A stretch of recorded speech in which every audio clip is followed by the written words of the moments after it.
शहर से दूर घने जंगलों के बीच से एक गाड़ी गुजर रही थी। गाड़ी में सारा और हेनरी नाम का एक शादीशुदा जोड़ा बैठा हुआ था।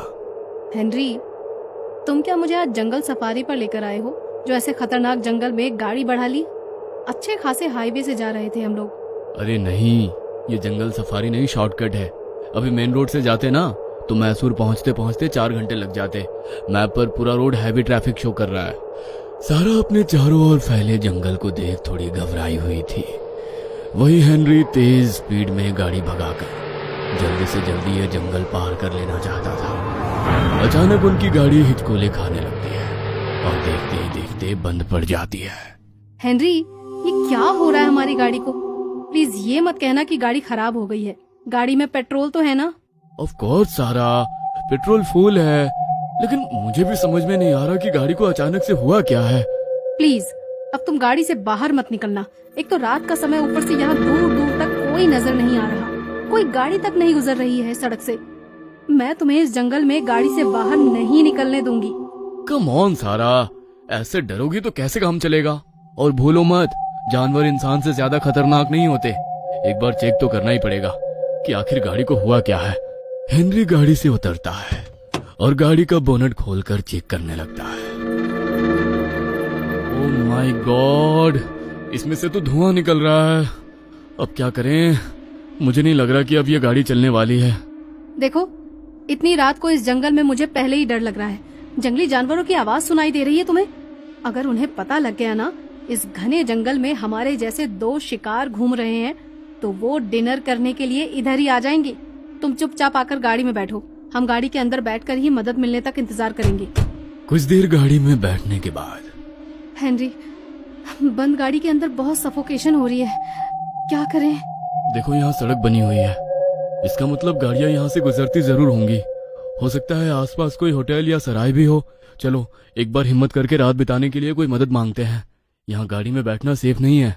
घबराते हुए सारा और हेनरी जंगल में थोड़ा आगे बढ़ने लगते हैं। वो देखो, उधर से लाइट दिखाई दे रही है, जरूर वहाँ कोई कॉटेज होगा। चलो उधर हमें हेल्प जरूर मिलेगी। रोशनी की डायरेक्शन में आगे बढ़ते हुए सारा और हेनरी एक पुरानी सी हवेली के सामने पहुंच जाते हैं। हेनरी, इतने घने जंगल के बीच में ये हवेली किसकी होगी? कौन रहता होगा यहाँ? अरे यार, किसी की तो होगी ही ना। होगा कोई जिसे शहर से दूर शांति में रहना पसंद हो। तुम छोड़ो ना ये सब। हेनरी उस बड़ी सी हवेली का दरवाजा खटखटाता है। कुछ ही पलों में वो पुराना और जंग लगा दरवाजा तेज आवाज के साथ खुलता है और अपने सामने उन्हें हाथ में छड़ी पकड़े हुए एक बूढ़ी औरत नजर आती है। बूढ़ी महिला काफी उम्र दराज नजर आ रही थी। उसका चेहरा सफेद और झुर्रीदार नजर आ रहा था। सारा और हेनरी को देखकर वो बूढ़ी महिला मुस्कुराने लगती है। आओ आओ बच्चों, स्वागत है तुम्हारा। साधारण से सुनाई देने वाले ये शब्द उस बुढ़िया के मुंह से सुनकर ना जाने क्यों सारा को कुछ अजीब सा महसूस हुआ।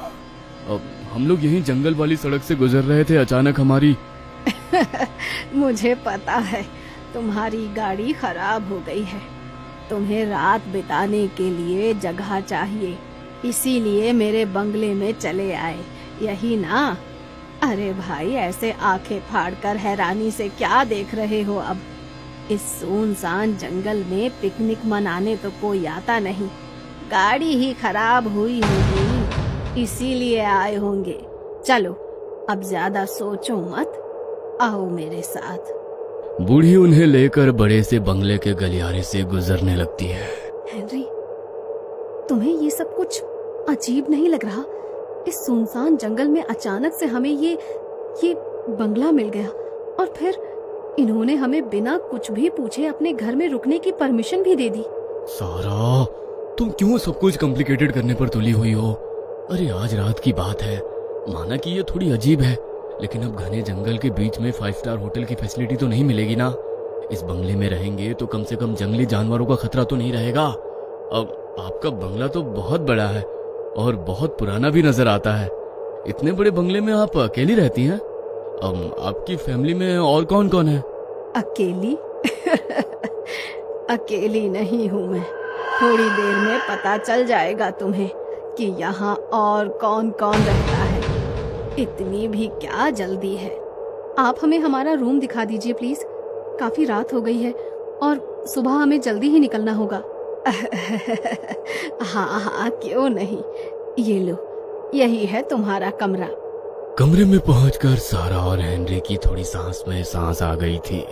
जल्दी से सो जाते हैं, सुबह जल्दी उठकर यहाँ से बाहर निकलते हैं।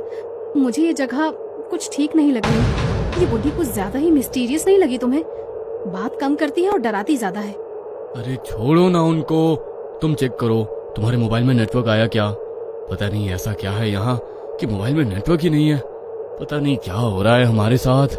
हेनरी और सारा अपने कमरे में लेट जाते हैं। कुछ ही देर में वे लोग गहरी नींद में पहुंच गए थे। पता नहीं ये रात कौन सा पहर था। सारा गहरी नींद में थी।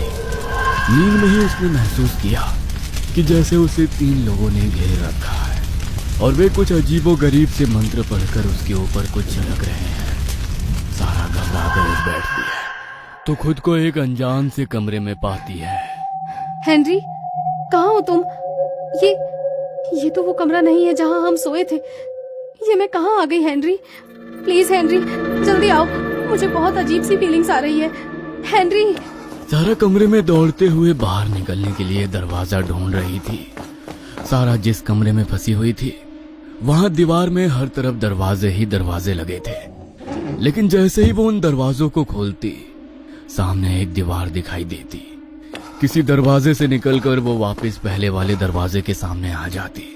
जैसे उस कमरे में बाहर निकलने का कोई रास्ता ही नहीं, मानो कमरा नहीं एक भूल भुलैया था वो।